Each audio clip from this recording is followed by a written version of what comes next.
ਵਾਹਿਗੁਰੂ ਜੀ ਕਾ ਖਾਲਸਾ, ਵਾਹਿਗੁਰੂ ਜੀ ਕੀ ਫਤਿਹ।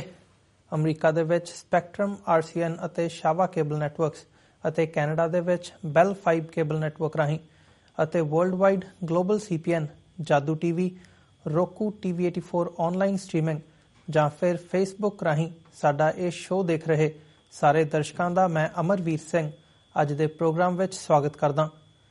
ਵਿਊਅਰਸ, ਬੀਤੇ ਦਿਨੀ ਜਨਵਰੀ ਦੇ ਅਖੀਰ ਵਿੱਚ UK ਵਿੱਚ ਵਸਦੇ ਸਿੱਖਾਂ ਦੀਆਂ ਪੰਥਕ ਗਤੀਵਿਧੀਆਂ ਨੂੰ ਠੱਲਣ ਦੀ ਕੋਸ਼ਿਸ਼ ਵਜੋਂ ਮੀਡੀਆ ਵਿੱਚ UK ਦੇ ਸਿੱਖ ਐਕਟਿਵਿਸਟ ਸਰਦਾਰ ਦਵਿੰਦਰਜੀਤ ਸਿੰਘ ਖਿਲਾਫ ਕਾਫੀ ਖਬਰਾਂ ਆਈਆਂ ਸਨ, ਜਿਨ੍ਹਾਂ ਵਿੱਚ ਦਵਿੰਦਰਜੀਤ ਸਿੰਘ ਦੀਆਂ ਪੰਥਕ ਗਤੀਵਿਧੀਆਂ ਨੂੰ ਨਿਸ਼ਾਨਾ ਬਣਾਉਂਦਿਆਂ ਸਿੱਖ ਹੱਕਾਂ ਦੀ ਗੱਲ ਕਰਨ ਵਾਲਿਆਂ ਨੂੰ ਬਦਨਾਮ ਕਰਨ ਦੀ ਕੋਸ਼ਿਸ਼ ਕੀਤੀ ਗਈ ਸੀ। ਸਿੱਖ ਫੈਡਰੇਸ਼ਨ UK ਨੇ ਇਨ੍ਹਾਂ ਖਬਰਾਂ ਨੂੰ ਭਾਰਤੀ ਇੰਟੈਲੀਜੈਂਸ ਦੀ ਸਿੱਖਾਂ ਖਿਲਾਫ ਗਿਣੀ ਮਿਥੀ ਸਾਜ਼ਿਸ਼ ਦਾ ਹਿੱਸਾ ਦੱਸਿਆ।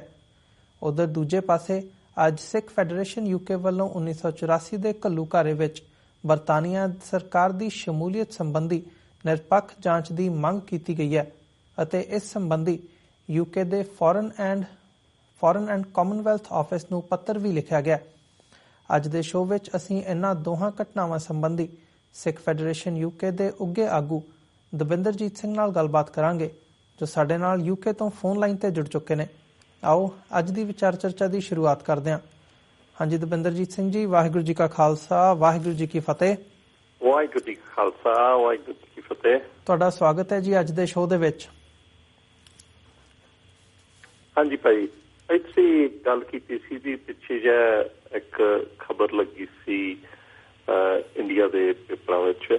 ਹਾਂਜੀ, ਖਾਸ ਤੌਰ ਤੇ ਇੱਕ ਨਿਊਜ਼ ਪੇਪਰ ਵਿੱਚ ਲੱਗੀ ਸੀ ਤਾਂ ਉਹਦੀ ਹੈਡਲਾਈਨ ਅੰਗਰੇਜ਼ੀ ਵਿੱਚ ਸੀ Khalistan leader potential flashpoint in India-UK ties।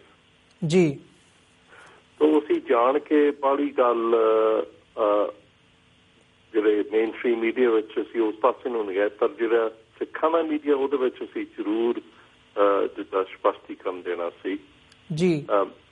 ਇਹ ਖਬਰ ਵਿੱਚੋਂ ਬਹੁਤ ਕਲੀਅਰਲੀ ਇੰਡੀਆ ਸਰਕਾਰ ਐਕਸਪੋਜ਼ ਹੋ ਗਈ।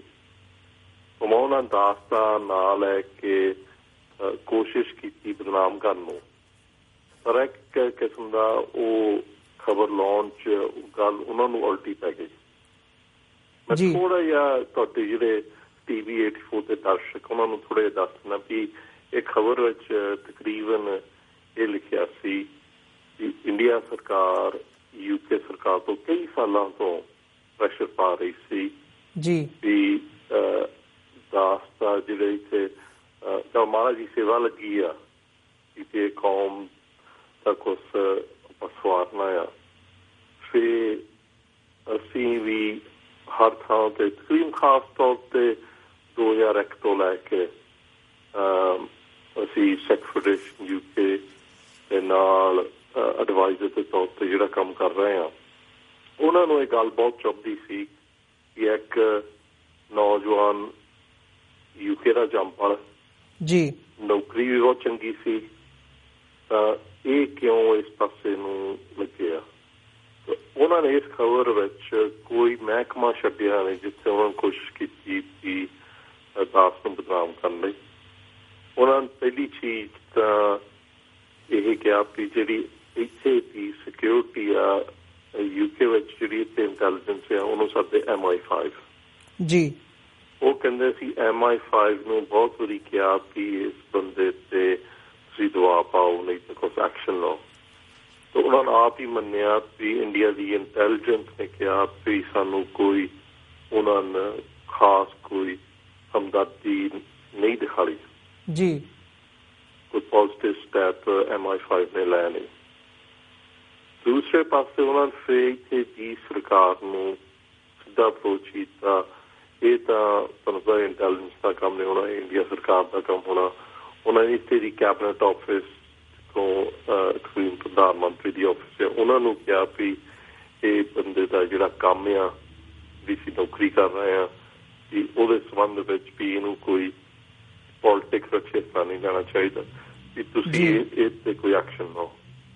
ਉਹਨਾਂ ਨੂੰ ਵੀ ਜਵਾਬ ਦੇ ਦਿੱਤਾ। ਕਹਿੰਦੇ ਵੀ ਪਹਿਲੀ ਚੀਜ਼ ਆ ਵੀ ਇਹ ਸਿਵਲ ਸਰਵੈਂਟ ਜਿਹੜੇ ਸਰਕਾਰ ਲਈ ਕੰਮ ਕਰ ਰਹੇ ਉਹ ਸਿਵਲ ਸਰਵੈਂਟ ਹੈਗਾ। ਇਹ ਜਿੱਥੇ ਕੰਮ ਕਰ ਰਿਹਾ ਆ ਉਹਦਾ ਸਾਡੇ ਦਫ਼ਤਰ ਦਾ ਹੈਗਾ ਨੈਸ਼ਨਲ ਆਡਿਟ ਆਫਿਸ। ਇੱਥੇ ਤੁਹਾਡੇ ਅਮਰੀਕਾ ਵਿੱਚ ਵੀ GAO ਹੈਗਾ ਜਿਹੜਾ ਕਾਂਗਰਸ ਲਈ ਸਿੱਧੇ ਕੰਮ ਕਰਦੇ। ਤਾਂ ਇੱਥੇ ਹੀ ਸਾਡੇ ਇੱਥੇ UK ਵਿੱਚ ਆ ਕਿ ਨੈਸ਼ਨਲ ਆਡਿਟ ਆਫਿਸ ਸਿੱਧੀ ਪਾਰਲੀਮੈਂਟ ਲਈ ਕੰਮ ਕਰਦੀ ਹੈ। ਅਸੀਂ ਸਿਵਲ ਸਰਵੈਂਟ ਨੇ। ਉਹਨਾਂ ਨੂੰ ਫਿਰ ਉੱਥੇ ਨਹੀਂ ਰੁਕੇ, ਉਹ ਸਾਡੇ ਦਫ਼ਤਰ ਕੋ ਵੀ ਗਿਆ। ਉੱਥੇ ਵੀ ਕਹਿੰਦੇ ਵੀ ਤੁਹਾਡਾ ਕੋਡ ਆਫ ਕੰਡਕਟ ਦੇਖਿਆ, ਉਹਦੇ ਵਿੱਚ ਲਿਖਿਆ ਵੀ ਤੁਹਾਡਾ ਕੋਈ ਸਟਾਫ ਮੈਂਬਰ ਇੱਥੇ ਦੀ ਪੋਲੀਟਿਕਸ UK ਦੀ ਪੋਲੀਟਿਕਸ ਵਿੱਚ ਨਹੀਂ ਤਾਂ ਯੂਰਪ ਦੀ ਪੋਲੀਟਿਕਸ ਵਿੱਚ ਹਿੱਸਾ ਨਹੀਂ ਲੈ ਸਕਦਾ। ਪਰ ਉਹਦੇ ਵਿੱਚ ਕੋਈ ਪਾਬੰਦੀ ਨਹੀਂ ਕਿ ਬਾਹਰਲੇ ਦੇਸ਼ ਵਿੱਚ ਜਿੱਦਾਂ ਇੰਡੀਆ ਵਿੱਚ ਉੱਥੇ ਪੋਲੀਟਿਕਸ ਵਿੱਚ ਜੇ ਕੋਈ ਬਿਆਨਬਾਜ਼ੀ ਵੀ ਕਰਨ ਉਹਦੇ ਵਿੱਚ ਮਨਾ ਨਹੀਂ ਕੀਤਾ ਜੀ।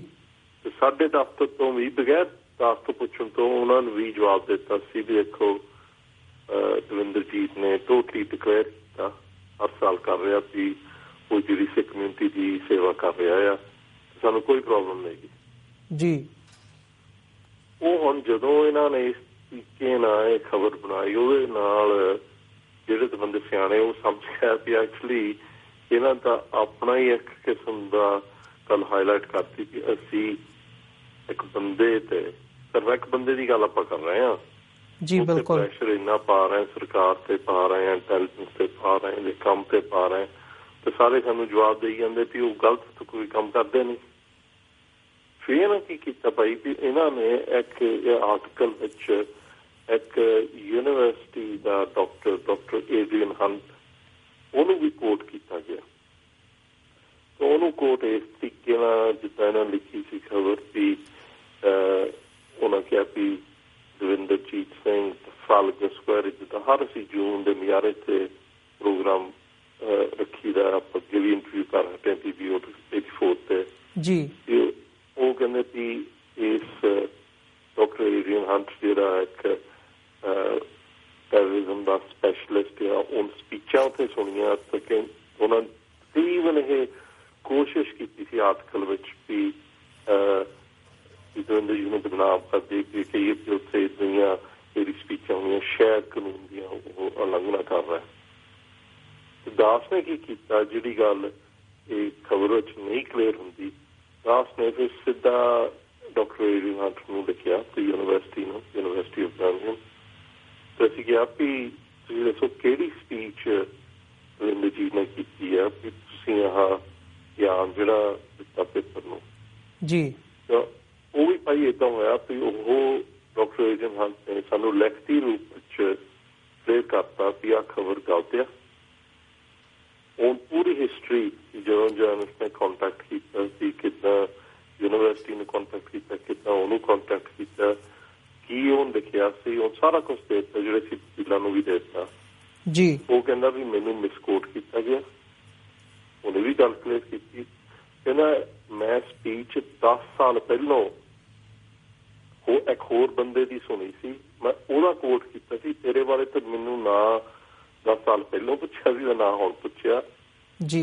ਮੈਂ ਬਿਲਕੁਲ ਉਹ ਕਹਿੰਦਾ ਪੇਪਰ ਵਿੱਚ ਵੀ ਤੁਸੀਂ ਕਲੀਅਰ ਕਰੋ ਤੇ ਜਿਹੜਾ ਆਨਲਾਈਨ ਤੁਹਾਡੀ ਆਰਟੀਕਲ ਉਹ ਵੀ ਸਹੀ ਕਰੋ। ਜਿਹਦੇ ਬਾਰੇ ਐਸੇ ਹਫ਼ਤੇ ਮੈਂ ਫਿਰ ਉਹਨੂੰ ਦੁਆਰਾ ਕੰਟੈਕਟ ਕੀਤਾ, ਉਹ ਕਹਿੰਦਾ ਨਾ ਕੋਈ ਜਰਨਲਿਸਟ ਦਾ ਜਵਾਬ ਆਇਆ ਤਾਂ ਨਾ ਹੀ ਉਸ ਨਿਊਜ਼ ਪੇਪਰ ਦਾ ਆਇਆ। ਇਹਦਾ ਮੈਂ ਨਾ ਵੀ ਉਹ ਝੂਠੀਆਂ ਖਬਰਾਂ ਲਾ ਰਹੇ ਆ ਜੀ। ਦੂਸਰੇ ਪਾਸੇ ਇਹਦੇ ਵਿੱਚ ਦੇਖੋ ਇਹ ਭਾਵੇਂ ਆਰਟੀਕਲ ਦਾਸ ਦੇ ਸੰਬੰਧ ਸੀ ਪਰ ਇਹਦਾ ਜਿਹੜਾ ਵੱਡਾ ਮੈਸੇਜ ਹਰ ਸਿੱਖ ਨੂੰ ਜਾ ਰਿਹਾ ਜਿਹੜੇ ਖਾਸ ਤੌਰ ਤੇ ਡਾਇਸਪੋਰਾ ਚ ਬੈਠੇ ਆ ਭਾਵੇਂ UK ਚ ਹੋਣ, ਕੈਨੇਡਾ ਹੋਣ, ਅਮਰੀਕਾ ਹੋਣ ਜੀ, ਜਿਹੜੇ ਐਕਟਿਵ ਆ ਇਸ਼ੂਆਂ ਤੇ ਸਿੱਖਾਂ ਦੇ ਹੱਕ ਦੀ ਗੱਲ ਕਰ ਰਹੇ। ਇਹਦੇ ਵਿੱਚ ਇਹ ਕਲੀਅਰ ਹੋ ਗਿਆ ਵੀ ਇੰਡੀਆ ਸਰਕਾਰ ਆਪ ਐਡਮਿਟ ਕਰ ਰਹੀ ਅਸੀਂ ਤੁਹਾਡੇ ਮੁਲਕਾਂ ਵਿੱਚ ਦਖਲਅੰਦਾਜ਼ੀ ਕਰ ਰਹੇ ਹਾਂ ਤੁਹਾਨੂੰ ਚੁੱਪ ਕਰਾਉਣ ਲਈ। ਤਾਂ ਉਹਦੇ ਨਾਲ ਕਾਫੀ ਜਿਹੜੇ ਇੱਥੇ UK ਵਿੱਚ ਸਿੱਖਾਂ ਨੂੰ ਗੁਰੂ ਘਰਾਂ ਨੂੰ ਜਥੇਬੰਦੀ ਨੂੰ ਇਸ ਚੀਜ਼ ਦਾ ਪਤਾ ਲੱਗਾ ਜੀ। ਉਹਨਾਂ ਨੇ ਵੀ ਇਹੀ ਮਹਿਸੂਸ ਕੀਤਾ ਵੀ ਇੱਥੇ ਇੰਡੀਆ ਸਰਕਾਰ ਐਕਸਪੋਜ਼ ਹੋਈ। ਤੇ ਇੱਕ ਹੋਰ ਇਹਦੇ ਵਿੱਚ ਖਬਰ ਵਿੱਚ ਉਹਨਾਂ ਨੇ ਇਸ਼ੂ ਇੰਟਰੋਡਿਊਸ ਕੀਤਾ ਸੀ। ਇਹਨਾਂ ਨੇ ਲਿਖਤਾ ਵੀ ਸਾਨੂੰ ਪਤਾ ਲੱਗਾ ਕਿ ਸ਼ਾਇਦ ਦਵਿੰਦਰਜੀਤ ਸਿੰਘ ਨੂੰ ਇੱਥੇ ਦੀ ਜਿਹੜੀ ਪਾਰਲੀਮੈਂਟ ਦਾ ਹਾਊਸ ਆਫ ਲੋਰਡਸ ਹੈ ਉਹਦੇ ਵਿੱਚ ਸ਼ਾਇਦ ਲੇਬਰ ਪਾਰਟੀ ਜਿਹੜੀ ਸਾਡੀ ਇੱਥੇ ਦੀ ਆਪੋਜੀਸ਼ਨ ਪਾਰਟੀ ਆ ਉਹ ਸ਼ਾਇਦ ਦਵਿੰਦਰਜੀਤ ਨੂੰ ਰეკਮੈਂਡ ਕਰ। ਉਹਨਾਂ ਜਿਹੜਾ ਲੇਬਰ ਪਾਰਟੀ ਦਾ ਲੀਡਰ ਹੈ ਜੈਰਮੀ ਕੋਰਬਨ ਉਹਦੇ ਕੋਲ ਉਹਦੀ ਆਫਿਸ ਤੋਂ ਅਪਰੋਚ ਕੀਤਾ ਤਾਂ ਉਹਨਾਂ ਨੂੰ ਵੀ ਜਿਹੜਾ ਜਵਾਬ ਦਿੱਤਾ ਵੀ ਉਹ ਕਹਿੰਦੇ ਅਸੀਂ ਡਿਸਕਸ ਨਹੀਂ ਕਰਦੇ ਹੁੰਦੇ ਜਿਹੜੇ ਅਸੀਂ ਨਾ ਇੱਥੇ ਹੁੰਦੇ ਜੀ। ਬਿਲਕੁਲ ਉਹਨਾਂ ਨੇ ਵੀ ਟਵਿਸਟ ਕਰਕੇ ਖਬਰ ਲਾ ਦਿੱਤੀ, ਉਹਨਾਂ ਨੇ ਡਿਨਾਈ ਨਹੀਂ ਕੀਤਾ। ਇਹਦੇ ਵਿੱਚ ਕਈਆਂ ਨੇ ਕਿਹਾ ਵੀ ਸ਼ਾਇਦ ਉਹਨਾਂ ਦਾ ਇਹੀ ਕਾਰਨ ਸੀ ਕਿ ਦਵਿੰਦਰਜੀਤ ਨੂੰ ਬਦਨਾਮ ਕਰਕੇ ਸ਼ਾਇਦ ਜੇ ਉਹਨਾਂ ਨੂੰ ਫਿਕਰ ਆ ਵੀ ਜੇ ਕੋਈ ਸਿੱਖ ਇੱਕ ਦੀ ਪਾਰਲੀਮੈਂਟ ਵਿੱਚ ਜਾ ਕੇ ਸਿੱਖਾਂ ਦੀ ਗੱਲ ਕਰੂਗਾ, ਸਿੱਖਾਂ ਦੀ ਆਜ਼ਾਦੀ ਦੀ ਗੱਲ ਕਰੂਗਾ ਜੀ, ਤਾਂ ਜਿਹੜੀ ਮਨੁੱਖੀ ਹੱਕਾਂ ਦੀ ਗੱਲ ਹੈ ਇੰਡੀਆ ਵਿੱਚ ਇੱਕ ਦੀ ਪਾਰਲੀਮੈਂਟ ਵਿੱਚ ਗੱਲ ਹੋਊਗੀ, ਸ਼ਾਇਦ ਹੋਊਗਾ ਵੀ ਉਹਨਾਂ ਦਾ ਇੱਕ ਕਿਸਮ ਦਾ ਤਰੀਕਾ ਸੀ ਕਿ ਜੇ ਅਸੀਂ ਬੰਦੇ ਨੂੰ ਬਦਨਾਮ ਕਰਦੇ ਸ਼ਾਇਦ ਉਹਨੂੰ ਨਾ ਰੈਕਮੈਂਡ ਕਰਨ। ਪਰ ਉਹ ਵੀ ਮਹਾਰਾਜ ਦੀ ਕਿਰਪਾ ਹੋਈ ਵੀ ਤਕਰੀਬਨ ਜਿਹੜੇ ਪੋਲੀਟੀਸ਼ੀਅਨ ਵੀ ਆ ਲੇਬਰ ਦਾ ਲੀਡਰ ਹੋਇਆ, ਸ਼ੈਡੋ ਚਾਂਸਲਰ ਹੋਇਆ, ਉਹਨਾਂ ਨਾਲ ਸਾਡੀ ਬਹੁਤ ਅੱਗੇ ਤੋਂ ਹੀ ਬਹੁਤ ਚੰਗੀ ਤਾਲੁਕਾਤ ਹੈਗੇ ਆ ਜੀ। ਤਾਂ ਉਹਨਾਂ ਦਾ ਲਿਖਤੀ ਰੂਪ ਵਿੱਚ ਆ ਗਿਆ ਸੀ, ਕਹਿੰਦੇ ਇੱਦਾਂ ਦੀਆਂ ਝੂਠੀਆਂ ਖਬਰਾਂ ਕਹਿੰਦੇ ਸਾਡੇ ਖਿਲਾਫ ਵੀ ਅੱਗੇ ਲੱਗ ਰਹੀਆਂ ਤਾਂ ਉਹ ਕਹਿੰਦੇ ਇਹਦੇ ਵਿੱਚ ਸਾਨੂੰ ਕੋਈ ਪਰਵਾਹ ਨਹੀਂ ਗਾ ਕਿਉਂਕਿ ਸਾਨੂੰ ਪਤਾ ਕਿ ਤੁਸੀਂ ਤਕਰੀਬਨ 30 ਸਾਲ ਇੱਥੇ ਨੈਸ਼ਨਲ ਆਡਿਟ ਵਿੱਚ ਤੁਸੀਂ ਕੰਮ ਕੀਤਾ ਜੀ। ਦੀ ਸਿਕਿਉਰਿਟੀ ਕਲੀਅਰੈਂਸ ਵੀ ਤਕਰੀਬਨ ਇੱਥੇ ਹੋਈ ਹੈ, ਅਸੀਂ ਸਾਰਾ ਡਿਫੈਂਸ ਦਾ ਮਹਿਕਮਾ ਇੱਥੇ ਸਾਹਮਣੇ ਸੀ ਤਾਂ ਇਹਦੇ ਵਿੱਚ ਜਿਹੜੀ ਉਹ ਗੱਲ ਚਾਹੁੰਦੇ ਸੀ ਉਹ ਐਕਚੁਅਲੀ ਉਲਟੀ ਪਈ ਇੰਡੀਆ ਸਰਕਾਰ ਨੇ।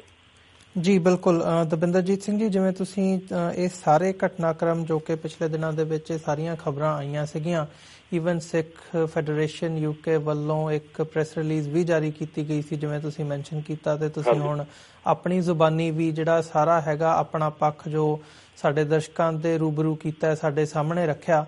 ਤਾਂ ਜੇ ਅਸੀਂ ਹੁਣ ਇਹਨੂੰ ਇੱਕ ਵੱਡੇ ਇਸ਼ੂ ਦੇ ਨਾਲ ਜੋੜ ਕੇ ਦੇਖੀਏ, ਜਿਹੜੀ 1984 ਦੇ ਘੱਲੂਘਾਰੇ ਦੀ ਗੱਲ ਹੈਗੀ ਹੈ, ਜਿਹਦੀਆਂ ਫਾਈਲਾਂ ਜਦੋਂ ਡੀਕਲਾਸੀਫਾਈ ਹੋਈਆਂ ਨੇ ਪਹਿਲਾਂ UK ਦੇ ਵਿੱਚ, UK ਦੀ ਸਰਕਾਰ ਵੱਲੋਂ ਕੀਤੀਆਂ ਗਈਆਂ ਨੇ 30 ਸਾਲਾਂ ਤੋਂ ਬਾਅਦ, ਤਾਂ ਉਦੋਂ ਤੋਂ ਹੀ ਤੁਸੀਂ ਇਹ ਕੇਸ, ਤੁਹਾਡੀ ਜਥੇਬੰਦੀ ਜਿਹਦੇ ਨਾਲ ਤੁਸੀਂ ਐਸੋਸੀਏਟਡ ਹੈਗੇ ਹੋ, ਇਹ ਕੇਸ ਪਰਸਿਊ ਕਰ ਰਹੀ ਹੈ।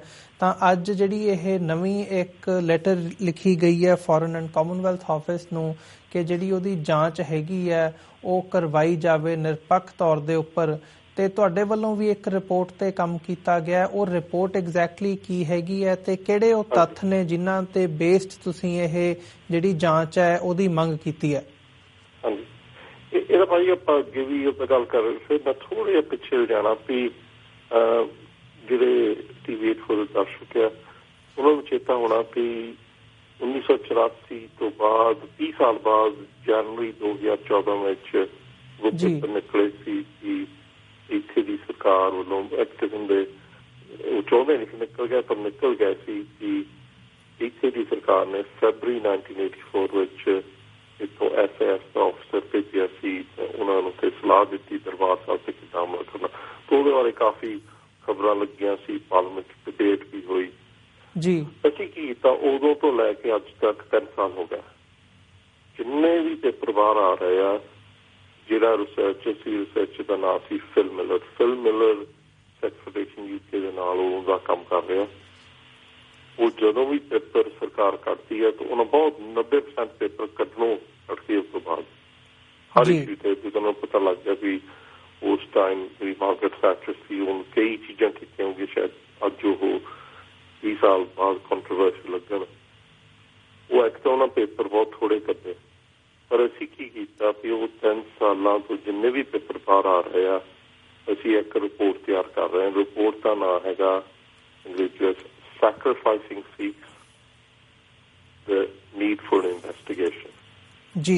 ਤਾਂ ਅਸੀਂ ਕੀ ਕੀਤਾ ਵੀ ਜਦੋਂ ਅਗਸਤ 2016 ਵਿੱਚ 32 ਸਾਲ ਬਾਅਦ ਫੋਰਨ ਆਫਿਸ ਦੇ ਪੇਪਰ 1984 ਇੱਕ ਉਹਦੇ ਵਿੱਚੋਂ ਵੀ ਪੇਪਰ ਜਿਹੜਾ ਨਿਕਲਿਆ ਸੀ ਉਹਦੇ ਵਿੱਚ ਸਾਬਤ ਹੋ ਗਿਆ ਸੀ ਕਿ ਜੂਨ 1984 ਦੇ ਘੱਲੂਘਾਰੇ ਤੋਂ ਬਾਅਦ ਇੰਡੀਆ ਨੇ ਫੇਰ ਦੁਬਾਰਾ ਇਹਨਾਂ ਦੀ ਅਪਰੋਚ ਕੀਤੀ SS ਦੀ ਸਪੋਰਟ ਲਈ, ਨੈਸ਼ਨਲ ਸਿਕਿਉਰਿਟੀ ਗਾਰਡ ਬਣਾਉਣ ਲਈ।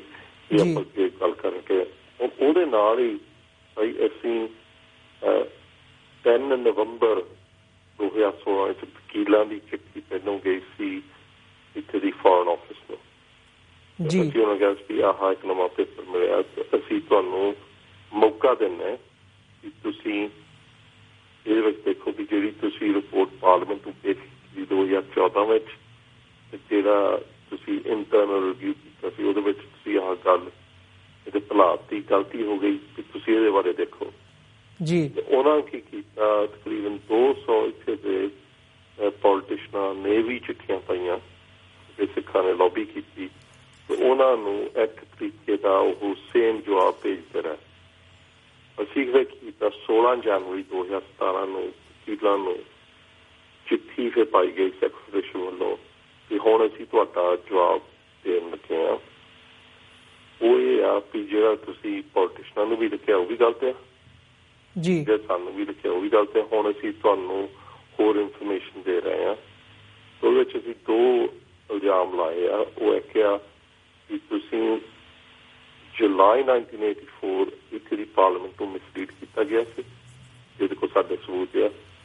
ਤੇ ਫਿਰ ਜਦੋਂ ਫੈਬਰਰੀ 2014 ਵਿੱਚ ਪਾਰਲੀਮੈਂਟ ਫਿਰ ਉਹ ਦੁਆਰਾ ਕਰਨੀ ਆ, ਤੁਸੀਂ ਫਿਰ ਮਿਸਲੀਡ ਕੀਤਾ। ਇੱਕ ਤਾਂ ਬਹੁਤ ਵੱਡਾ ਇੱਕ ਦੋਸ਼ ਲੱਗਦਾ ਸਰਕਾਰ ਤੇ ਕਿ ਤੁਸੀਂ ਪਾਰਲੀਮੈਂਟ ਨੂੰ ਮਿਸਲੀਡ ਕੀਤਾ ਜਦੋਂ ਪੋਲੀਟੀਸ਼ਨਾਂ ਨੇ ਸਵਾਲ ਪਾਰਲੀਮੈਂਟ ਵਿੱਚ ਰੱਖੇ। ਦੂਸਰਾ ਸੀਗਾ ਕਿ ਐਕਚੁਅਲੀ ਜਿਹੜੀ ਤੁਸੀਂ ਉਦੋਂ ਮਦਦ ਦਿੱਤੀ ਸੀ ਫੈਬਰਰੀ 1984 ਵਿੱਚ, ਹੁਣ ਇਹ ਵੀ ਕਲੀਅਰ ਹੋ ਗਿਆ ਕਿ ਤੁਸੀਂ ਜੂਨ 1984 ਜਦੋਂ ਪੰਜਾਬ ਸੀ ਕੀਤਾ ਸੀ, ਪਿੰਡ ਵਿੱਚ ਜਾ ਕੇ ਫੌਜ ਜਾ ਰਹੀ ਸੀ, ਤੁਸੀਂ ਉਸ ਮੌਕੇ ਵਿੱਚ ਵੀ ਫਿਰ ਵੀ ਇੰਡੀਆ ਸਰਕਾਰ ਦੀ SS ਦੀ ਸਪੋਰਟ ਦੇ ਰਹੇ ਸੀ।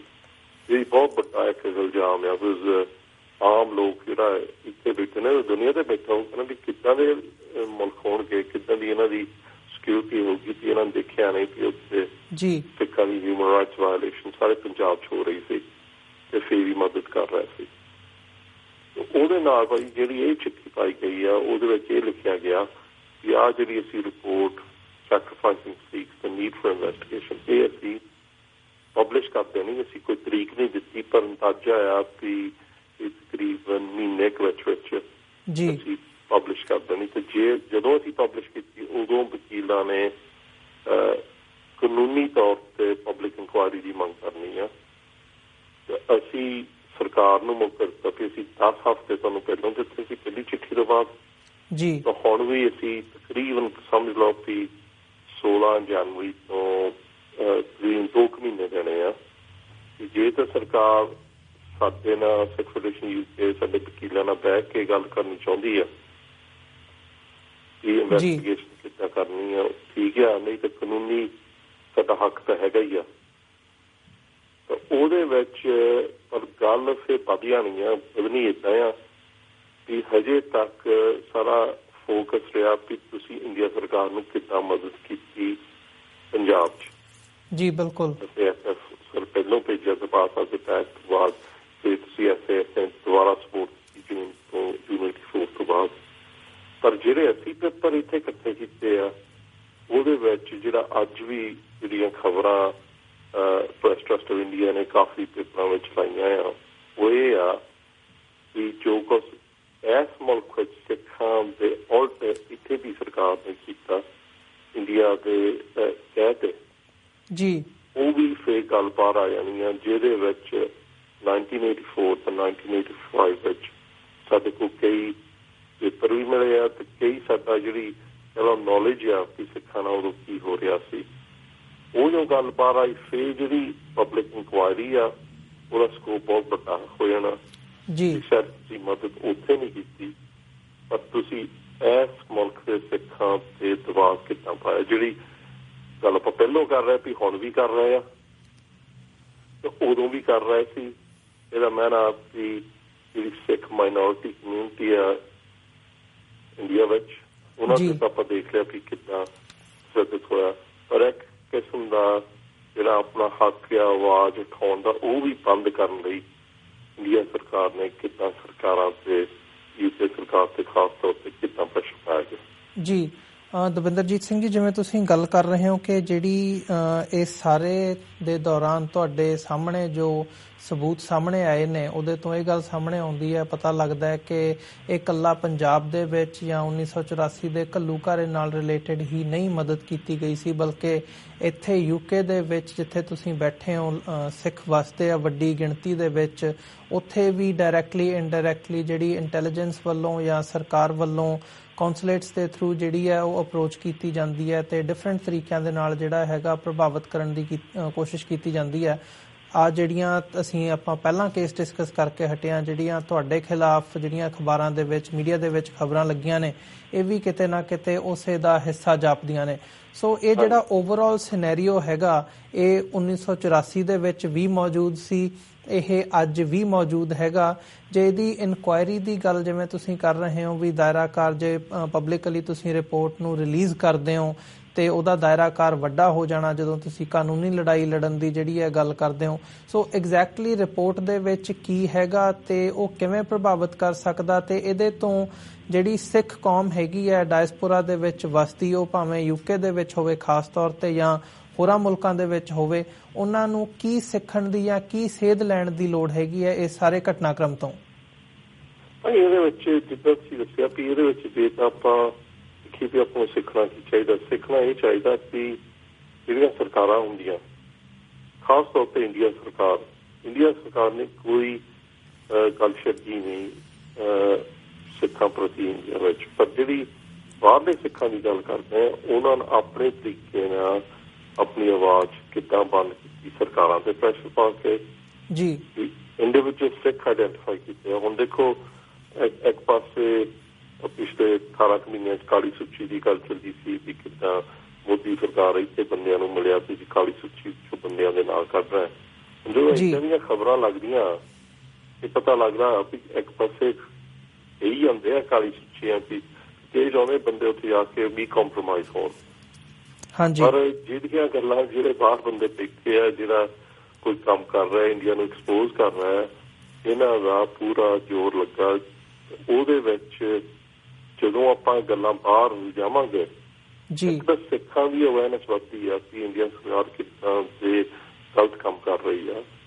ਦੂਸਰੇ ਪਾਸੇ ਜਿਹੜੇ ਨੌਨ ਸਿੱਖ ਆ ਪੋਲੀਟੀਸ਼ਨ ਆ ਉਹਨਾਂ ਨੂੰ ਵੀ ਪਤਾ ਲੱਗਦਾ ਕਿ ਐਕਚੁਅਲੀ ਦੇਖੋ ਜਿੱਥੇ ਵੀ ਆਪਾਂ ਬੈਠੇ ਆ ਉਹ ਮਾਈਨੋਰਟੀ, ਅਮਰੀਕਾ 'ਚ ਕੈਨੇਡਾ 'ਚ ਇੱਥੇ ਆਪਾਂ ਮਾਈਨੋਰਟੀ ਆ, ਪਰ ਜੇ ਇੱਥੇ UK ਦੀ ਇਹ ਗੱਲ ਬਾਹਰ ਆਉਂਦੀ ਆ ਤੇ ਮੈਨੂੰ ਲੱਗਦਾ ਕੋਈ ਵੱਡੀ ਗੱਲ ਨਹੀਂ, ਜੇ ਕੈਨੇਡਾ ਵਿੱਚ ਵੀ ਹੋਇਆ ਹੋਊਗਾ, ਅਮਰੀਕਾ ਵਿੱਚ ਵੀ ਹੋਇਆ ਹੋਣਾ, ਤਾਂ ਹੌਲੀ ਹੌਲੀ ਇਹ ਇੱਕ ਕਿਸਮ ਦੀ ਸੱਚਾਈ ਬਾਹਰ ਆ ਰਹੀ ਜੀ। ਦੂਸਰੇ ਪਾਸੇ ਭਾਈ ਵੀ ਜਿੱਦਾਂ ਦਾਸ ਨੇ ਵਕੀਲ ਵੀ ਕੀਤੇ ਆ ਖਬਰ ਦੇ ਸੰਬੰਧ ਵਿੱਚ, ਤਾਂ ਵਕੀਲ ਨੂੰ ਮੈਂ ਇੱਕ ਹੋਰ ਸਵਾਲ ਪੁੱਛਿਆ, ਮੈਂ ਕਿਹਾ ਵੀ ਜਦੋਂ ਸਾਬਤ ਹੋ ਜਾਂਦਾ ਕਿ ਕੋਈ ਬਾਹਰਲੇ ਮੁਲਕ ਦੀ ਇੰਟੈਲੀਜੈਂਸ ਦਖਲਅੰਦਾਜ਼ੀ ਕਰਦੀ ਹੋਰ ਮੁਲਕ ਵਿੱਚ ਜੀ, ਉਹ ਆਪ ਐਡਮਿਟ ਕਰਦੇ ਆ, ਇਹ ਜਿਹੜਾ ਇੰਡੀਵਿਜੂਅਲ ਹੁੰਦਾ ਉਹਦੇ ਕੀ ਰਾਈਟਸ ਆ? ਜਿੱਦਾਂ ਹੁਣ ਕਹਿੰਦਾ ਅਮਰੀਕਾ ਵਿੱਚ ਕਨਸਟੀਟਿਊਸ਼ਨ ਪ੍ਰੋਟੈਕਟ ਕਰਦੀ ਆ ਅਮਰੀਕਾ ਦੇ ਸਿਟੀਜ਼ਨ ਜੀ, ਬਿਲਕੁਲ। ਜੇ ਹੁਣ ਉੱਥੋਂ ਕੋਈ ਬਾਹਰਲੀ ਕਿਸੇ ਵੀ ਦੇਸ਼ ਦੀ ਇੰਟੈਲੀਜੈਂਸ ਦਖਲਅੰਦਾਜ਼ੀ ਕਰੇ, ਮੈਨੂੰ ਲੱਗਦਾ ਵੀ ਉਸ ਮੁਲਕ ਦਾ ਕਾਨੂੰਨ ਉਹਨਾਂ ਨੂੰ ਪ੍ਰੋਟੈਕਟ, ਇੰਡੀਵਿਜੂਅਲ ਨੂੰ ਪ੍ਰੋਟੈਕਟ ਕਰਨਾ ਚਾਹੀਦਾ। ਇੰਡੀਵਿਜੂਅਲ ਰਾਈਟਸ ਜਿਹੜੇ ਆਪਣੇ ਹੈਗੇ ਆ ਫਰੀਡਮ ਐਕਸਪ੍ਰੈਸ਼ਨ ਦੇ ਤੇ ਆਪਾਂ ਗੱਲ ਕਰੀਏ, ਮੈਨੂੰ ਲੱਗਦਾ ਵੀ ਇਹ ਗੱਲ ਆਪਾਂ ਇੰਡੀਆ ਸਰਕਾਰ ਨੇ ਨੈਗੇਟਿਵ ਕਰਤੀ, ਪਰ ਆਪਾਂ ਪੋਜ਼ੀਟਿਵਲੀ ਵਰਤੀ ਹੈ ਕਿ ਦੇਖੋ ਅਸੀਂ ਸੱਚ ਤੇ ਖੜੇ ਹਾਂ, ਜੋ ਕਿ ਸਾਡੇ ਨਾਲ ਪੰਜਾਬ 'ਚ ਹੋਇਆ ਸੀ ਸਾਡੇ ਨਾਲ ਬਾਹਰ ਵੀ ਹੋ ਰਿਹਾ, ਹੋਰ ਤਰੀਕੇ ਨਾਲ ਹੋ ਰਿਹਾ। ਤੇ ਜਦੋਂ ਇਹ ਗੱਲਾਂ ਬਾਹਰ ਆਉਂਦੀਆਂ ਮੈਨੂੰ ਲੱਗਦਾ ਕਿ ਸੱਚਾਈ ਨੂੰ ਕੋਈ ਰੋਕ ਨਹੀਂ ਸਕਦਾ, ਤੇ ਪੋਲੀਟੀਸ਼ੀਅਨ ਵੀ ਇਹ ਗੱਲ ਨੂੰ ਸਮਝਦੇ ਆ ਕਿ ਐਕਚੁਅਲੀ ਇੱਕ ਵੱਡਾ ਪਾਵਰ ਕਹਾਉਣ ਵਾਲੀ ਮੁਲਕ ਇੱਕ ਛੋਟੀ ਜਿਹੀ ਮਾਈਨੋਰਟੀ ਨੂੰ ਦਵਾ ਰਹੀ ਹੈ ਕਿ ਉਹ ਨਹੀਂ ਚਾਹੁੰਦੇ ਕਿ ਸੱਚਾਈ ਬਾਹਰ ਆਵੇ। ਤੇ ਮੈਨੂੰ ਲੱਗਦਾ ਕਿ ਆਪਾਂ ਹਰ ਸਿੱਖ ਜਿਹੜਾ ਬਾਹਰ ਬੈਠਾ ਜਿਹੜਾ ਸਿੱਖਾਂ ਦੀ ਹੱਕ ਦੀ ਗੱਲ ਕਰਦਾ, ਸਿੱਖਾਂ ਦੀ ਰਾਜ ਦੀ ਗੱਲ ਕਰਦਾ, ਉਹਨਾਂ ਨੂੰ ਇਹਦੇ ਵਿੱਚ ਹੰਗਾਰਾ ਮਿਲਦਾ ਜਿੱਦਾਂ ਦੀਆਂ ਖਬਰਾਂ ਆਉਂਦੀਆਂ ਜੀ। ਬਿਲਕੁਲ। ਦਵਿੰਦਰਜੀਤ ਸਿੰਘ ਜੀ, ਤੁਹਾਡਾ ਬਹੁਤ ਬਹੁਤ ਧੰਨਵਾਦ, ਤੁਸੀਂ ਆਪਣਾ ਸਮਾਂ ਕੱਢ ਕੇ ਇਹਨਾਂ ਦੋਹਾਂ ਇਸ਼ੂਜ਼ ਦੇ ਉੱਪਰ ਸਾਡੇ ਦਰਸ਼ਕਾਂ ਦੇ ਨਾਲ ਆਪਣੇ ਵਿਚਾਰ ਸਾਂਝੇ ਕੀਤੇ ਆ। ਸਾਡਾ ਅੱਜ ਦਾ ਸ਼ੋਅ ਇੱਥੇ ਹੀ ਸਮਾਪਤੀ ਦੇ ਵੱਲ ਜਾ ਰਿਹਾ ਜੀ। ਤੁਹਾਡੇ ਕੋਲੋਂ ਅੱਜ ਅਸੀਂ ਇੱਥੇ ਹੀ ਇਜਾਜ਼ਤ ਚਾਹਾਂਗੇ। ਵਾਹਿਗੁਰੂ ਜੀ ਕਾ ਖਾਲਸਾ, ਵਾਹਿਗੁਰੂ ਜੀ ਕੀ ਫਤਿਹ ਜੀ। ਵਿਊਅਰਸ, ਇਸੇ ਦੇ ਨਾਲ ਜਾਂਦੇ ਜਾਂਦੇ ਮੈਂ ਤੁਹਾਡੇ ਚਰਨਾਂ ਦੇ ਵਿੱਚ ਵੀ ਅਪੀਲ ਕਰਦਿਆਂ ਕਿ ਸਾਨੂੰ TV84 ਨੂੰ ਚੱਲਦਾ ਰੱਖਣ ਦੇ ਲਈ ਤੁਹਾਡੀ ਸਹਾਇਤਾ ਦੀ ਲੋੜ ਹੈਗੀ ਹੈ। ਤੁਸੀਂ ਸਾਨੂੰ ਡੋਨੇਸ਼ਨਸ ਦੇ ਲਈ ਸਾਡੀ ਵੈਬਸਾਈਟ ਤੇ ਜਾ ਕੇ www.tv84.tv ਤੇ ਜਾ ਕੇ ਮੰਥਲੀ ਡੋਨੇਸ਼ਨਸ ਦੇ ਲਈ ਪਲੈਜ ਕਰ ਸਕਦੇ ਹੋ। ਤੇ ਅੱਜ ਦਾ ਜਿਹੜਾ ਸ਼ੋਅ ਹੈਗਾ ਅਸੀਂ ਉਹ ਇੱਥੇ ਹੀ ਸਮਾਪਤ ਕਰਦੇ ਹਾਂ। ਹੋਪਫੁਲੀ ਕੱਲ ਨੂੰ ਤੁਹਾਡੇ ਨਾਲ ਫਿਰ ਮੁਲਾਕਾਤ ਹੋਵੇਗੀ। ਇਜਾਜ਼ਤ ਦਿਓ ਜੀ। ਵਾਹਿਗੁਰੂ ਜੀ ਕਾ ਖਾਲਸਾ, ਵਾਹਿਗੁਰੂ ਜੀ ਕੀ ਫਤਿਹ।